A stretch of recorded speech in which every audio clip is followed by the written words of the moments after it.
Olá, eu sou Pedro Orlando, eu sou artista, educador e pesquisador de acessibilidade e hoje nessa videoaula eu vou falar um pouco para vocês sobre a audiodescrição, que é um recurso da tradução audiovisual acessível.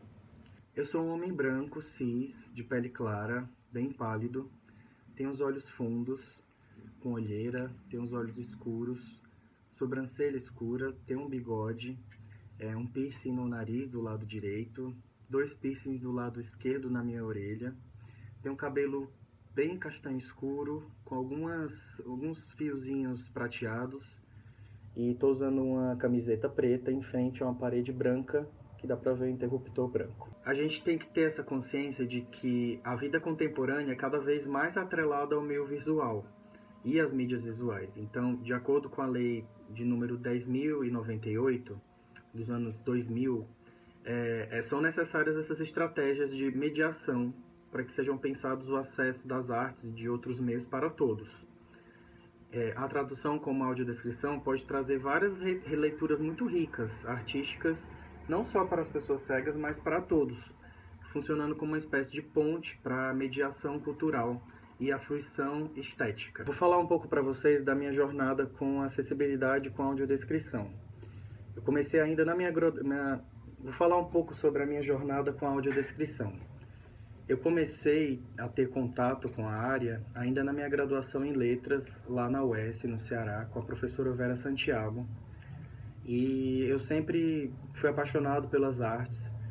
E foi um encontro entre as duas áreas que eu sempre gostei mais, que é letras, né, linguagens, linguística e as artes visuais, porque sempre me chamou a atenção a acessibilidade voltada para as artes. Naquela época, em 2009 mais ou menos, comecei a pesquisar, foi o meu tema do meu TCC, e eu fiz as audiodescrições das obras do meu pai, Antenor Lago, que também é artista. Parei um pouco e fui vivenciar a minha trajetória como artista. De uns 3, 4 anos para cá, eu comecei a pesquisar o trabalho com a mediação cultural, que também acho muito importante no caminho da acessibilidade, e retomei com força o trabalho com a audiodescrição, que tem gente que chama como audiodescrição poética, mas que eu acho que a gente pode usar o termo só audiodescrição mesmo. Também tem muita gente que vem e me aborda para chamar para trabalho, para pesquisar, tirar ideia e fala do termo audiodescrição artística para diferenciar ela das outras audiodescrições que a gente corriqueiramente está tendo acesso. E o que é a audiodescrição? É uma forma de tradução acessível para pessoas com deficiência visual, para os cegos.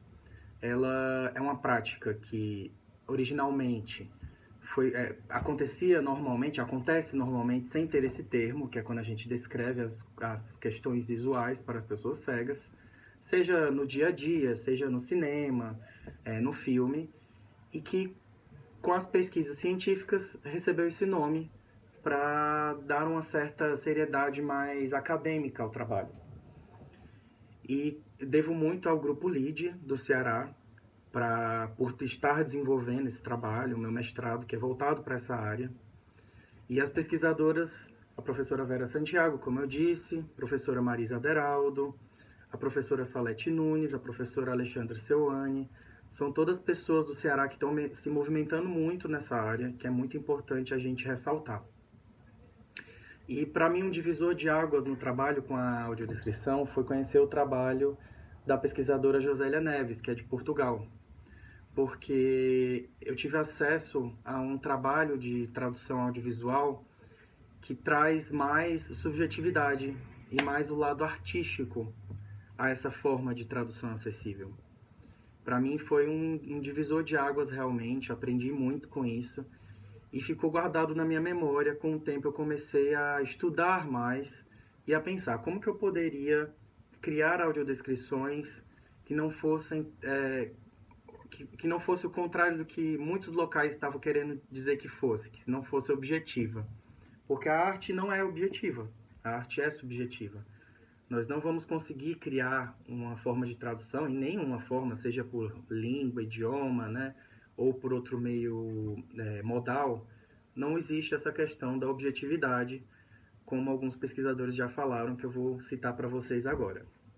De acordo com o pesquisador Andrew Holland, é impossível a gente chegar nessa neutralidade na tradução e muito menos na audiodescrição. Então, e ele também foca na intersensorialidade. O que é isso? É quando você está escrevendo um roteiro, que ele tenha o acesso e a interconexão entre os outros sentidos. Colocar de alguma maneira o olfato, o tato, o cheiro, seja no roteiro ou em outras possibilidades estéticas, se tiver alguma maquete tátil ou algo do gênero. Também temos os pesquisadores De Coster e Muleis, que pesquisaram muito voltados para o teatro e que também falam da pesquisa do audiodescritor dentro de uma equipe das artes. No caso, eles sugerem que o audiodescritor acompanhe uma companhia de teatro desde o princípio de sua temporada, trabalhando integralmente junto de todos os outros artistas e atores do trabalho. Com as pesquisas do grupo do LEAD, na UES, a gente trabalhava já na construção dos roteiros com as pesquisas de De Coster, Muleis e de Holland, mas não tinha um direcionamento tão forte para a escrita em si dos roteiros. Esses autores eles não davam uma guia de como fazer. Por conta disso, a gente inseriu o trabalho de O'Toole, que é um pesquisador de arte que sugere uma forma de fazer leitura de arte, né? Leitura da imagem da obra de arte. Com o trabalho da professora Salete Nunes e Marisa Aderaldo, a gente teve uma forma de escrever o roteiro de uma maneira mais pensada e seguindo vários parâmetros. A partir disso, é como eu escrevo as minhas audiodescrições, mas pensando de uma forma mais subjetiva, dentro do trabalho, que também foi inspirado pela forma que a professora Josélia Neves cria, que é com seu trabalho intitulado Sound Painting ou Transcriação Poética, que é uma técnica de audiodescrição que alia uma descrição subjetiva e sugestiva, junto a efeitos sonoros e o acompanhamento musical com vista a ser produzido, além das sensações auditivas, trazer as cargas emotivas e as mensagens subliminares contidas em qualquer obra. No meu caso, quando eu faço audiodescrição do meu próprio trabalho, eu tento inserir essa tradução dentro do trabalho como um todo, quando possível. Se o trabalho já existir, então eu acesso a minha subjetividade para trazer uma leitura naquele trabalho do que eu queria dizer. Quando envolve o trabalho de outros artistas, se essas pessoas se colocam disponíveis para eu ter contato com elas, eu faço uma série de entrevistas com elas e tento entender o processo de uma forma mais íntima do trabalho, seja de dança, seja de teatro, seja de artes visuais, para poder escrever esse roteiro em conjunto com aquela pessoa. Por vezes eu tive alguns trabalhos que foram criados de forma em uma parceria, em que eu mostrava o roteiro para a pessoa e ela dava palpites, dizia que era isso, que era aquilo. Algumas pessoas gravaram, inclusive os próprios artistas foram os locutores ou atores da audiodescrição do seu trabalho. E aí também agora nos deparamos com um ponto importante, que é o quê? A equipe da audiodescrição. Essa equipe, ela tem que ter um roteirista, no caso normalmente é o que eu trabalho, eu sou o diretor artístico e o roteirista das audiodescrições, uma consultora com deficiência visual, uma consultora cega, que é uma pessoa da área formada nesse trabalho, se possível um revisor do texto de audiodescrição, um locutor ou ator que vai dar essa carga da voz no trabalho, ou no caso, como eu disse agora há pouco, o próprio artista, se for um trabalho muito íntimo. E nas produções que eu faço, e que outras pessoas também fazem, um produtor musical ou músico, para trazer essa sonorização, a masterização do trabalho final, buscando outras camadas. A gente sabe que também tem algumas pesquisas em audiodescrição e em acessibilidade que trazem também o uso da maquete tátil. E aí é muito importante que essa maquete tátil esteja atrelada à audiodescrição se as duas estiverem disponibilizadas juntas. Como que a gente elabora um trabalho junto uma da outra. E também podemos pensar na mediação cultural, no trabalho do educativo. Como que a gente pode propor uma audiodescrição mediada, digamos assim? Como que o educativo ou um audiodescritor pode atuar de forma ativa dentro de um espaço expositivo de artes visuais.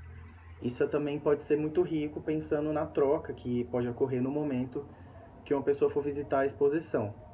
Ou até da criação de espaços transcriados, pensando nas obras que estiverem no espaço cultural. Então, como que esse espaço pode ser elaborado a partir de uma obra que existe lá? Isso é uma outra forma de a gente acessar outros meios de acessibilidade de trabalho das artes visuais.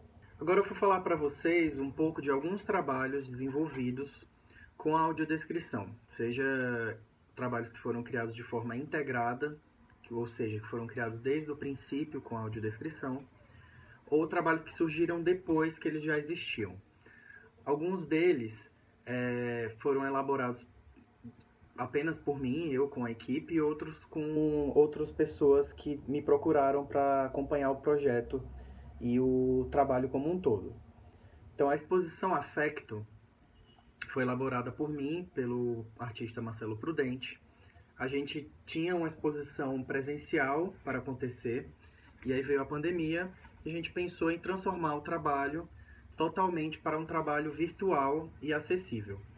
Desde o princípio a gente pensava que teria que ter alguma forma de acessibilidade, mas aí tendo em vista esse novo formato, esse novo campo, a gente pensou, vamos então transformar tudo e fazer as obras com audiodescrição desde o princípio. A gente pegou alguns dos trabalhos que já existiam, que eram voltados para foto performance, o trabalho com o corpo, com o rosto coberto, falando de afecções, que é um trabalho, um conceito do Spinoza. Ou seja, a afecção é o trabalho, é como que nós somos afetados por diferentes questões da nossa vida. Esse era o nosso mote inicial do trabalho. E a gente queria trazer posturas e poses de corpos que não têm identidade, digamos assim, sem um rosto aparente. Com isso, a gente foi elaborando um processo acompanhados pela curadora Roseli Nakagawa e Flávio Franzossi, e chegando em uma estética que faria sentido para a gente. Eu elaborei o formato de foto-sequência, que é uma série de fotos que vão virando para o lado, inspirado no trabalho do rolo de câmera. E a gente foi fotografando essas poses, enquanto iam sendo pensadas as narrativas por trás de cada foto. Então, cada foto tinha uma história por trás dela. Que afecção que a gente queria falar ali naquele momento. E todas elas surgiam de questões nossas, minha e do Marcelo, por conta do universo LGBTQIA+, e cada uma delas tinha um tempero também. Algumas são mais cômicas, kitsch, outras são um pouco mais tristes, ou falam de questões mais densas, outras falam de sexualidade, de sexo em si. Então, são 11 obras, e cada uma delas fala de uma forma diferente dessa expressão de afecção. E aí, como eu disse antes, elas foram criadas com a consultora Beca Barroso, desde o princípio, que é uma profissional das artes visuais, da acessibilidade, e era um trabalho em equipe.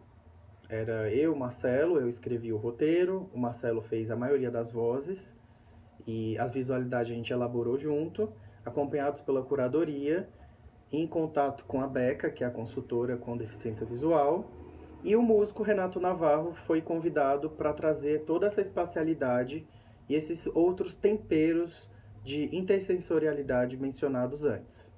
Aqui a gente vai ver agora vai acessar a obra Bichas.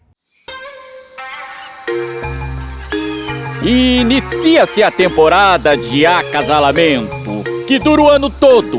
Dura durante o cio constante.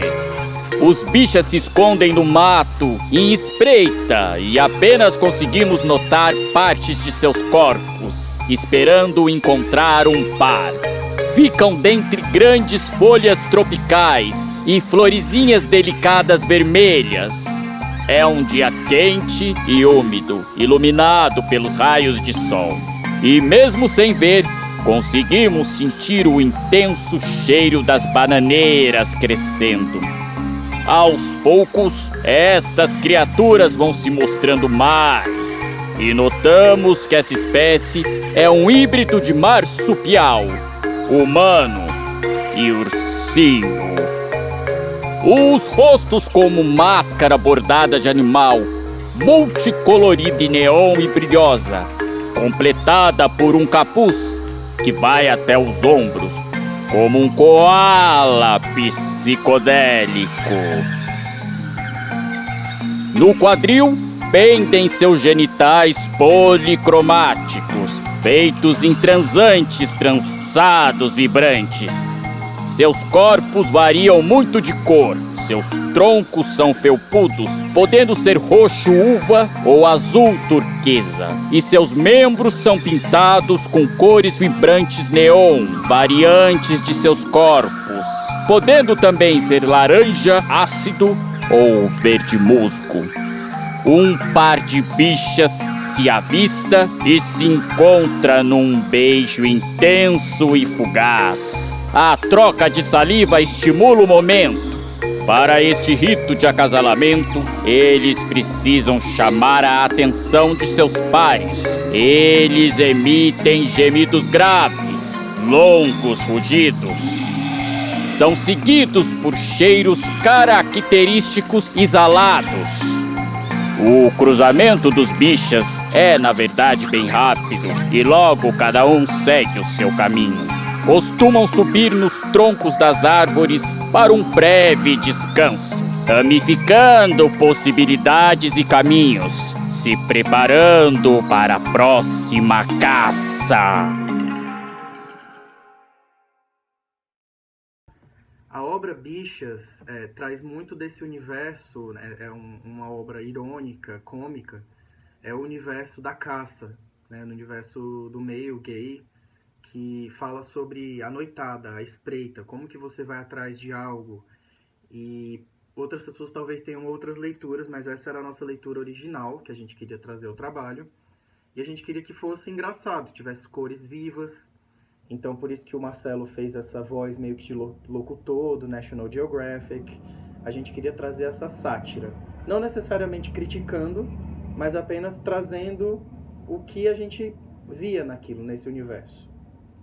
Agora a gente vai ver um pouco do trabalho da obra chamada Balada, madrugada, final de noitada. Um ambiente emborrachado, preto, roxo e azul escuro, numa noite escura. Um tecido roxo emborrachado cobre o rosto, desesperado, com o corpo do busto para cima e a boca abafada, arregaçada.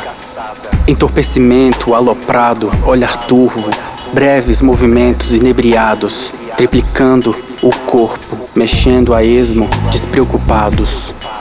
Cheiro de fim de noite, viagem da alma, suor, bad trip, latex molhada. Brilho da noite, brilho no escuro, local de prazer, local de dor. Dor, desespero, dor, serenidade, vitalidade da mortalidade. Encontramos uma concha grande de cor creme leitosa e marrom terrena, em tecidos escuros. A concha como órgão sexual. Sexo na mão, concha comida, buffet de gente. Ápice do prazer de oceano, le petit mort. Alívio que entra, vazio que chega. Morte como renovação e geração. Temos La Concha como tudo, tanto valor. Temos La Concha como valor, de nada. Temos La Concha como tudo, tanto valor. Temos La Concha como valor, de nada. A obra La Concha foi criada por mim, foi feita a audiodescrição por mim, né, a narração. E ela também fala do universo da noite, o universo mais sombrio da noite. A relação do sexo, da sexualidade, das texturas muito fortes, da escuridão.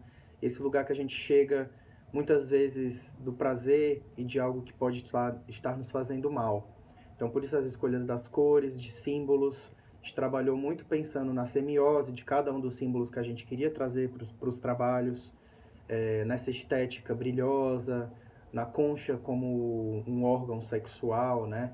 Então, se a gente trouxesse essa visualidade apenas pelas fotos, talvez muitas pessoas não tivessem essa leitura.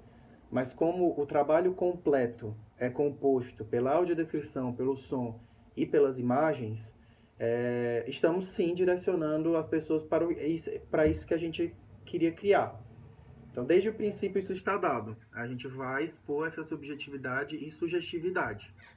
Então, isso não quer dizer necessariamente que outras pessoas não tenham outras visões. Porque você pode pensar, essa audiodescrição está direcionando o pensamento. Mas mesmo eu direcionando um pensamento, cada um vai pensar de um jeito diferente. E eu acho que é isso que a gente tem que ter em mente, ainda mais seguindo os pressupostos de alguns teóricos que a gente mencionou anteriormente. A gente pode sim tentar, digamos assim, não direcionar tanto, mas mesmo assim você vai estar direcionando o pensamento das pessoas, porque é impossível. A criação, a tradução, a arte, elas são sempre subjetivas e sempre sugestivas. O trabalho pele é um outro trabalho desenvolvido por mim e é um trabalho muito performativo, também como o afecto, que eu mencionei anteriormente, e é um trabalho mais antigo que já existia e que eu pensava em como que eu iria elaborar as audiodescrições dele. Eu acabei fazendo 2 audiodescrições, uma mais sobre o projeto como um todo, uma introdução. Isso é muito importante de se pensar, é importante ter uma audiodescrição introdutória para a pessoa saber onde ela está pisando, né? Então, essa audiodescrição é a audiodescrição formal, que fala do formato estético, que técnica foi usada, ela dá a plataforma que a pessoa está entrando dentro daquele trabalho. Audiodescrição da exposição Pele. A série de trabalhos Pele, desenvolvida pelo artista Pedro Orlando, é composta por colagens manuais de fotografias feitas pelo artista em contato com convidados. Por meio de uma conversa guiada pelos temas identidade e intimidade, se dá um processo performativo de troca e reconhecimento que culminam numa espécie de fotografia scanner, um mergulho na pele para acessar o profundo do corpo humano, captando as texturas, cores e todas as diferentes partes do corpo. Neste processo, são elaborados 2 segmentos: os retratos em pele, colagens contendo apenas fotos dos artistas, e o Segunda Pele, obras misturando fotos de todos os convidados, desconstruções dessas imagens criando novas possibilidades de corpos e de peles. Esteticamente, as obras têm, em sua maioria, recortes bem detalhados, escamas e camadas das peles, por meio de formas orgânicas, sinuosas e que induzem o movimento na obra. Também remetem a formatos de plantas e de organismos marinhos. E depois eu criei uma outra de uma das obras do trabalho, que é a da Nath, pensando naquele grito da obra, pensando na explosão que a obra trazia. Eu chamei a própria pessoa que eu fotografei, é um processo de performance que eu convido as pessoas, converso com elas e tento ter acesso à identidade e à intimidade no encontro que é combinado entre nós dois. A partir disso eu vou fotografando e meio que escaneando o corpo da pessoa e vou acessando essas intimidades de cada um. Eu imprimo essas fotos, crio camadas de papel e vou fazendo colagens manuais. Pensando em tudo isso, eu chamei a Nath para poder fazer, a Natália Coel, que é performer também, para fazer a locução, a atuação de como ela estava se sentindo nesse momento. Foi em 2016. E aí ela gravou e trouxe toda a sua camada e também acabou gravando um depoimento que entrou na audiodescrição também. Um grito alto, crise que se origina e faz a mudança acontecer na vida, me revendo e fazendo minha pele mudar, se recortar e transformar em diversos fragmentos do meu corpo.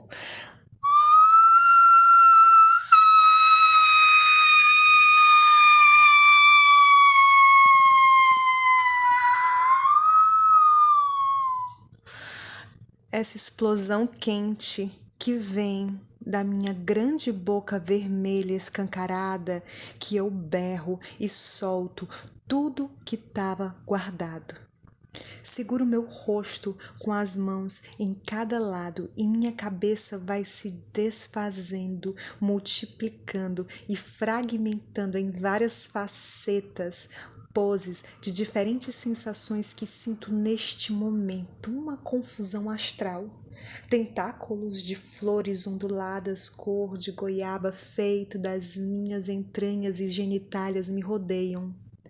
No momento, a minha pele bege, cor de caramelo claro, se divide em círculos de recorte de tons da minha pele que se movimentam em fricções e tensões, salivando e babando, me revendo e acessando o meu poço profundo, tentando me encontrar.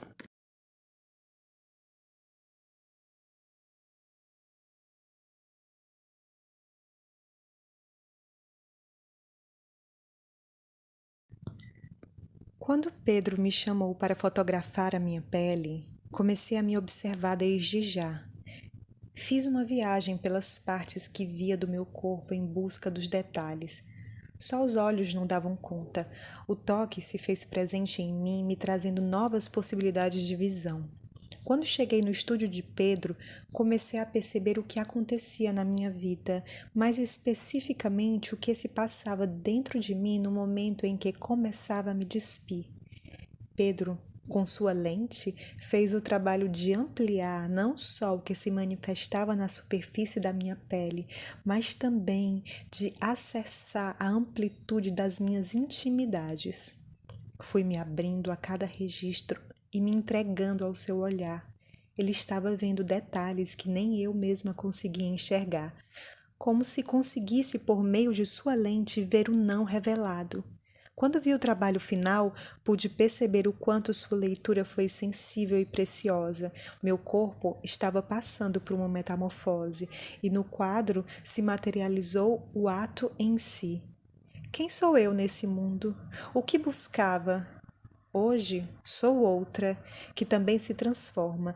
6 anos se passaram e a minha pele mudou, trazendo novos registros e linhas para a minha existência profunda nesse mundo raso.